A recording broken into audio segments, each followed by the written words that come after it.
The day Mr. Prescott died. Story, 1956. It was a bright day, a hot day, the day old Mr. Prescott died. Mama and I sat on the side seat of the rickety green bus from the subway station to Devonshire Terrace and jogged and jogged. The sweat was trickling down my back. I could feel it. And my black linen was stuck solid against the seat. Every time I moved, it would come loose with a tearing sound, and I gave Mama an angry, "So there, look," just like it was her fault, which it wasn't. But she only sat with her hands folded in her lap, jouncing up and down, and didn't say anything, just looked resigned to fate is all. "I say, Mama," I'd told her after Mrs. Mayfair called that morning, "I can see going to the funeral even though I don't believe in funerals, only what do you mean we have to sit up and watch with them?" "It is what you do when somebody close dies," Mama said, very reasonable. "You go over and sit with them. It is a bad time." "So it is a bad time," I argued. "So what can I do? Not seeing Liz and Ben Prescott since I was a kid, except once a year at Christmas time for giving presents at Mrs. Mayfair's. I'm supposed to sit around, hold handkerchiefs maybe?" With that remark, Mama up and slapped me across the mouth the way she hadn't done since I was a little kid and very fresh. "You're coming with me," she said in her dignified tone that means definitely no more fooling. So that is how I happened to be sitting in this bus on the hottest day of the year. I wasn't sure how you dressed for waiting up with people, but I figured as long as it was black, it was all right. So I had on this real smart black linen suit and a little veil hat, like I wear to the office when I go out to dinner nights. And I felt ready for anything. Well, the bus chugged along, and we went through the real bad parts of East Boston I hadn't seen since I was a kid. Ever since we moved to the country with Aunt Myra, I hadn't come back to my hometown. The only thing I really missed after we moved was the ocean. Even today on this bus, I caught myself waiting for that first stretch of blue. "Look, Mama, there's the old beach," I said, pointing. Mama looked and smiled. "Yes." Then she turned around to me, and her thin face got very serious. "I want you to make me proud of you today. When you talk, talk. But talk nice. None of this fancy business about burning people up like roast pigs. It isn't decent." "Oh, Mama," I said, very tired. I was always explaining, "Don't you know I've got better sense? Just because old Mr. Prescott had it coming. Just because nobody's sorry. Don't think I won't be nice and proper." I knew that would get Mama. "What do you mean nobody's sorry?" she hissed at me, first making sure people weren't near enough to listen. "What do you mean talking so nasty?" "Now, Mama," I said, "you know Mr. Prescott was 20 years older than Mrs. Prescott, and she was just waiting for him to die so she could have some fun. Just waiting. He was a grumpy old man even as far back as I remember. A crossword for everybody, and he kept getting that skin disease on his hands." "That was a pity the poor man couldn't help," Mama said piously. "He had a right to be crotchety over his hands itching all the time, rubbing them the way he did." "Remember the time he came to Christmas Eve supper last year?" I went on stubbornly. "He sat at the table and kept rubbing his hands so loud you couldn't hear anything else, only the skin like sandpaper flaking off in little pieces. How would you like to live with that every day?" I had her there, no doubt about it. Mr. Prescott's going was no sorrow for anybody. It was the best thing that could have happened all around. I had her there. "Well," Mama breathed, "we can at least be glad he went so quick and easy. I only hope I go like that when my time comes." Then the streets were crowding up together all of a sudden, and there we were by old Devonshire Terrace, and Mama was pulling the buzzer.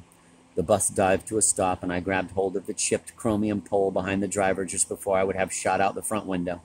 "Thanks, mister," I said in my best icy tone, and minced down from the bus. "Remember," Mama said as we walked down the sidewalk, going single file where there was a hydrant, it was so narrow. "Remember, we stay as long as they need us, and no complaining, just wash dishes or talk to Liz or whatever." "But, Mama," I complained, "how can I say I'm sorry about Mr. Prescott when I'm really not sorry at all? When I really think it's a good thing?" "You can say it is the mercy of the Lord he went so peaceful," Mama said sternly. "Then you will be telling the honest truth." I got nervous only when we turned up the little gravel drive by the old yellow house the Prescotts owned on Devonshire Terrace. I didn't feel even the least bit sad. The orange and green awning was out over the porch just like I remembered, and after 10 years it didn't look any different, only smaller. And the 2 poplar trees on each side of the door had shrunk, but that was all.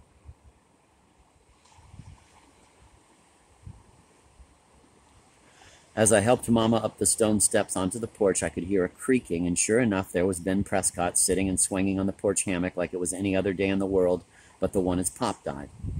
He just sat there, lanky and tall as life. What really surprised me was he had his favorite guitar in the hammock beside him, like he'd just finished playing the Big Rock Candy Mountain or something. "Hello, Ben," Mama said mournfully. "I'm so sorry."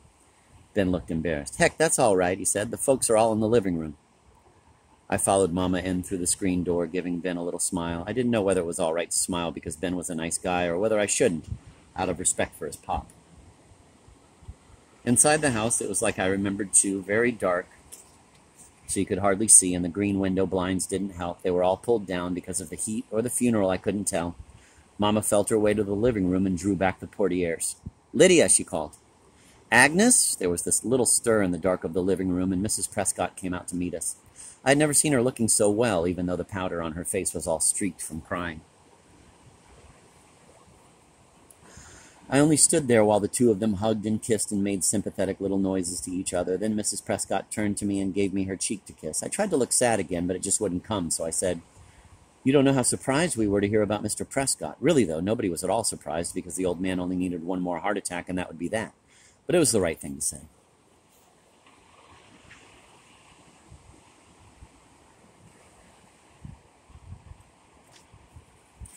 "Ah, yes," Mrs. Prescott sighed. "I hadn't thought to see this day for many a long year yet," and she led us into the living room.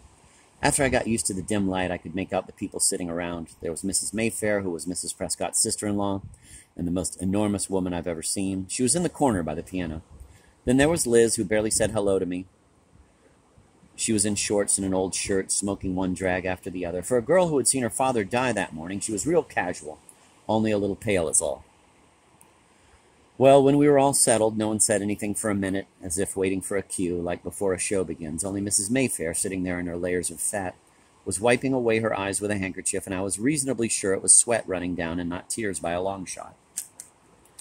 "It's a shame," Mama began then, very low. "It's a shame, Lydia, that it happened like this. It had to happen like this. I was so quick in coming I didn't hear tell who found him even." Mama pounced him like it should have a capital H. But I guess it was safe now that old Mr. Prescott wouldn't be bothering anybody again with that mean temper and those raspy hands. Anyhow, it was just the lead that Mrs. Prescott was waiting for. "Oh, Agnes," she began, with a peculiar shining light to her face. "I wasn't even here. It was Liz found him, poor child." "Poor child," sniffed Mrs. Mayfair into her handkerchief, her huge red face wrinkled up like a cracked watermelon. "He dropped dead right in her arms, he did." Liz didn't say anything, but just ground out one cigarette only half smoked and lit another. Her hands weren't even shaking, and believe me, I looked real careful. "I was at the rabbi's," Mrs. Prescott took up. She is a great one for these new religions. All the time it is some new minister or preacher having dinner at her house. So now it's a rabbi, yet. "I was at the rabbi's and Liz was home getting dinner when Pop came home from swimming. You know the way he always loved to swim, Agnes." Mama said yes, she knew the way Mr. Prescott always loved to swim. "Well," Mrs. Prescott went on, calm as this guy on the Dragnet program, "it wasn't more than 11:30. Pop always liked a morning dip, even when the water was like ice, and he came up and was in the yard drying off, talking to our next-door neighbor over the hollyhock fence." "He just put up that fence a year ago," Mrs. Mayfair interrupted like it was an important clue.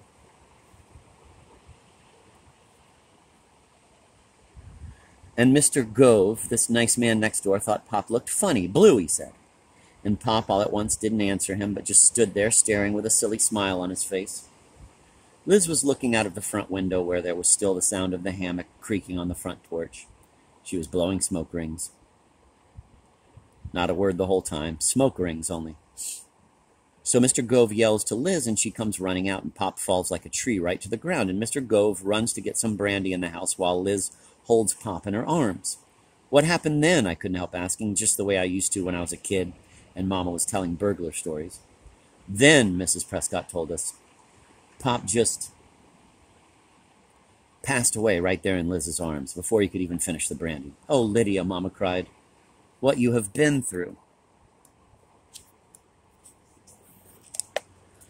Mrs. Prescott didn't look as if she had been through much of anything. Mrs. Mayfair began sobbing in her handkerchief and invoking the name of the Lord. She must have had it in for the old guy because she kept praying, "Oh, forgive us our sins," like she had up and killed him herself. "We will go on," Mrs. Prescott said, smiling bravely. "Pop would have wanted us to go on. That is all the best of us can do." Mama sighed. I only hope I can go as peacefully, Mrs. Prescott said. Forgive us our sins, Mrs. Mayfair sobbed to no one in particular. At this point, the creaking of the hammock stopped outside, and Ben Prescott stood in the doorway, blinking his eyes behind the thick glasses and trying to see where we all were in the dark. I'm hungry, he said. I think we should all eat now, Mrs. Prescott smiled on us. The neighbors have brought over enough to last a week. Turkey and ham, soup and salad, Liz remarked in a bored tone, like she was a waitress reading off a menu. I just didn't know where to put it all. Oh, Lydia, Mama exclaimed, let us get it ready. Let us help. I hope it isn't too much trouble. Trouble? No, Mrs. Prescott smiled, her new radiant smile. We'll let the young folks get it. Mama turned to me with one of her purposeful nods, and I jumped up like I had an electric shock. Show me where the things are, Liz, I said, and we'll get this set up in no time. Ben tailed us out to the kitchen where the black old gas stove was and the sink full of dirty dishes. First thing I did was pick up a big heavy glass soaking in the sink and run myself a long drink of water. My, I'm thirsty, I said, and gulped it down. Liz and Ben were staring at me like they were hypnotized. Then I noticed the water had a funny taste, as if I hadn't washed out the glass well enough and there were drops of some strong drink left in the bottom to mix with the water. That, said Liz after a drag on her cigarette, is the last glass Pop drank out of, but never mind. Oh, Lordy, I'm sorry, I said, putting it down fast. All at once I felt very much like being sick because I had a picture of old Mr. Prescott drinking his last from the glass and turning blue. I really am sorry. Ben grinned. Somebody's got to drink out of it someday. I liked Ben. He was always a practical guy when he wanted to be. Liz went upstairs to change then after showing me what to get ready for supper. Mind if I bring in my guitar? Ben asked while I was starting to fix up the potato salad. Sure, it's okay by me, I said, only won't folks talk? Guitars being mostly for parties and all. So let them talk. I've got a yen to strum. I made tracks around the kitchen and Ben didn't say much, only sat and played these hillbilly songs very soft that made you want to laugh and sometimes cry. You know, Ben, I said, cutting up a plate of cold turkey, I wonder, are you really sorry? Ben grinned, that way he has. Not really sorry now, but I could have been nicer. Could have been nicer, that's all. I thought of Mama, and suddenly all the sad part I hadn't been able to find during the day came up in my throat. We'll go on better than before, I said. And then I quoted Mama like I never thought I would. It's all the best of us can do. And I went to take the hot pea soup off the stove. Queer, isn't it, Ben said, how you think something is dead and you're free, and then you find it sitting in your own guts laughing at you? Like I don't feel Papa's really died. He's down there somewhere inside of me, looking at what's going on and grinning away.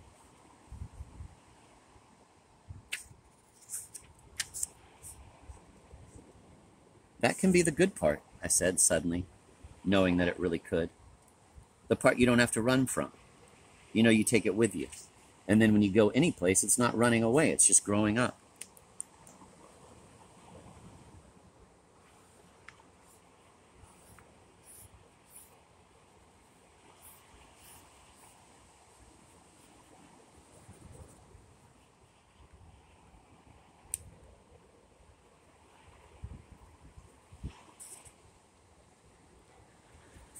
Ben smiled at me, and I went to call the folks in. Supper was kind of a quiet meal with lots of good cold ham and turkey. We talked about my job at the insurance office, and I even made Mrs. Mayfair laugh, telling about my boss, Mr. Murray, and his trick cigars. Liz was almost engaged, Mrs. Prescott said, and she wasn't half herself unless Barry was around. Not a mention of old Mr. Prescott. Mrs. Mayfair gorged herself on 3 desserts and kept saying, just a sliver, that's all, just a sliver, when the chocolate cake went round. Poor Henrietta, Mrs. Prescott said, watching her enormous sister-in-law spooning down ice cream. It's that psychosomatic hunger they're always talking about, makes her eat so. After coffee, which Liz made on the grinder so you could smell how good it was, there was an awkward little silence. Mama kept picking up her cup and sipping from it, although I could tell she was really all through. Liz was smoking again, so there was a small cloud of haze around her. Ben was making an airplane glider out of his paper napkin. Well, Mrs. Prescott cleared her throat, I guess I'll go over to the parlor now with Henrietta. Understand, Agnes, I'm not old-fashioned about this. It said definitely no flowers and no one needs to come. It's only a few of Pop's business associates kind of expect it. I'll come, said Mama staunchly. The children aren't going, Mrs. Prescott said. They've had enough already. Barry's coming over later, Liz said. I have to wash up. I will do the dishes, I volunteered, not looking at Mama. Ben will help me. Well, that takes care of everybody, I guess. Mrs. Prescott helped Mrs. Mayfair to her feet, and Mama took her other arm, the last I saw of them. They were holding Mrs. Mayfair while she backed down the front steps, huffing and puffing. It was the only way she could go down safe without falling, she said.